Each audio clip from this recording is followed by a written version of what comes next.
अरे ये क्या, ये बाबा ठाकुर जी को लात क्यों मार रहे हैं? जानने के लिए देखते रही DRX स्टोरी की वीडियो।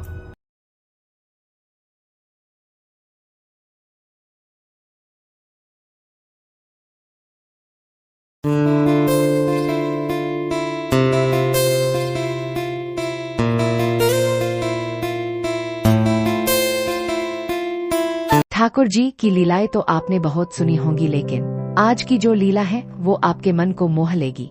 इसलिए आज की कहानी को पूरी जरूर सुनिएगा। तो आज की कहानी और ठाकुर जी की लीला शुरू करते हैं। सूरदास जी का नाम तो आपने सुना ही होगा। सूरदास जी जन्म से अंधे थे और इसी वजह से उन्हें उनके माता पिता ने उन्हें एक मंदिर में दिया। एक तो सूरदास छोटे बच्चे और भी अंधे, अब एक छोटा बच्चा जो जन्म से अंधा है वो कैसे अपना पालन पोषण करता। उस मंदिर में अक्सर संत पूजा करने आते थे। उनकी नजर सूरदास जी पड़ी। उन्होंने बहुत सारे लोगों से पूछा कि ये बच्चा किसका है, लेकिन किसी ने कोई जवाब नहीं दिया। बहुत देर तक जब उस संत को कोई जवाब नहीं मिला तो वही संत सूरदास जी को अपने साथ अपने घर ले आते हैं। वो संत अकेले ही रहते थे। उन्हीं ने सूरदास जी को पाला और वो संत ठाकुर जी के कुछ भजन गाया करते थे। उन्हीं से सूरदास जी ने ठाकुर जी के लिए भजन गाने सीखे। उसके बाद सूरदास जी जब थोड़े बड़े हुए तो उन्होंने ब्रह्मचार्य लेने का फैसला किया। ब्रह्मचार्य का पालन करने लगे, साथ ही वनों में रहने लगे और वहीं रहकर सूरदास जी ठाकुर जी के लिए भजन गाने लगे। सूरदास जी ने ठाकुर जी के लिए कई सारे दोहे लिखे, कई सारी चौपाइयां लिखी। कुछ सालों बाद सूरदास जी बूढ़े हो गए। फिर एक दिन जब सूरदास जी ठाकुर जी का ध्यान कर रहे थे, तभी अचानक वहाँ ठाकुर जी प्रकट हो जाते हैं। ठाकुर जी सूरदास जी के पास जाते हैं और सूरदास जी से बोलते हैं, आंखें खोलो। सूरदास देख में आ गया। सूरदास जी ने ठाकुर जी आवाज सुनकर ठाकुर जी को प्रणाम किया और ठाकुर जी से बोले, ठाकुर जी आप अकेले आए हैं, राधा रानी जी को साथ नहीं लाए। सूरदास जी की बात सुनकर ठाकुर जी सोचने लगे कि सूरदास को कैसे पता कि राधा रानी साथ नहीं आई है, लेकिन ठाकुर जी कब अपने भक्त के साथ लीलाएं करने लग जाते हैं ये कोई नहीं जानता। और फिर ठाकुर जी सूरदास जी के साथ ढिठोली करने लगते हैं और सूरदास जी से बोलते हैं, अरे सूरदास आईन तो है राधा रानी, यही मेरे पास ही तो बैठी है। सूरदास जी मुस्कुराते हुए बोले, प्रभु मैं आपकी सारी लीलाएं जानता हूँ, मैं अंधा हूँ, पागल नहीं, आपकी कोई भी लीला मुझ पर काम नहीं करेगी। सूरदास जी की बातों को सुनकर ठाकुर जी बोले, सूरदास तू सच में जन्म से अंधा है ना, कि बस सबको पागल बनाने के लिए अंधा बना हुआ है। फिर सूरदास जी बोले, प्रभु आपको अपनी ही काबिलियत पर भरोसा नहीं है क्या? ठाकुर जी बोले, मतलब? सूरदास जी बोले, मतलब ये कि प्रभु आप ही ने तो पूरी सृष्टि बनाई है और आप ही ने मुझे।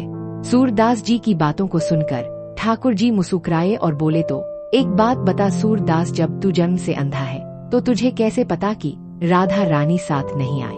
सूरदास जी बोले, प्रभु अगर राधा रानी आपके साथ आती तो आप कुछ बोल भी नहीं पाते, उससे पहले मेरी आंखों की रोशनी आ जाती।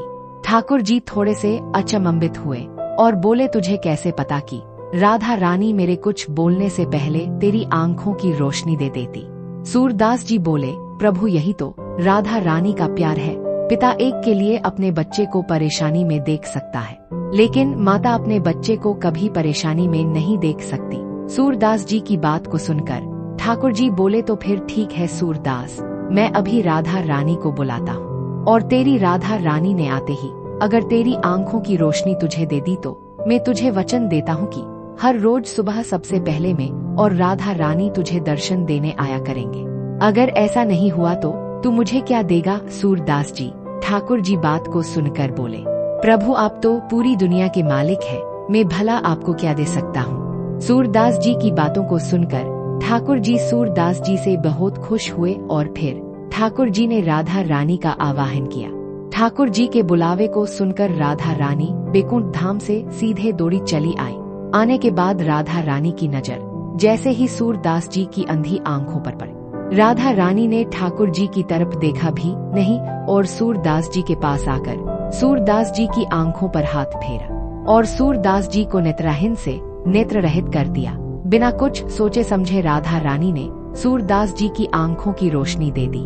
उसके बाद राधा रानी ने ठाकुर जी को प्रणाम किया और ठाकुर जी से बोली, प्रभु आपने बुलाया ठाकुर जी ने राधा रानी को बिठाया और ठाकुर जी सूरदास जी से बोले, सूरदास तू सच में मेरा सच्चा भक्त है, क्योंकि जो ये बात जानता है कि मुझे अगर खुश करना है तो पहले राधा रानी पे विश्वास करना पड़ेगा, वही मेरा सच्चा भक्त है और ये बात तू जानता है।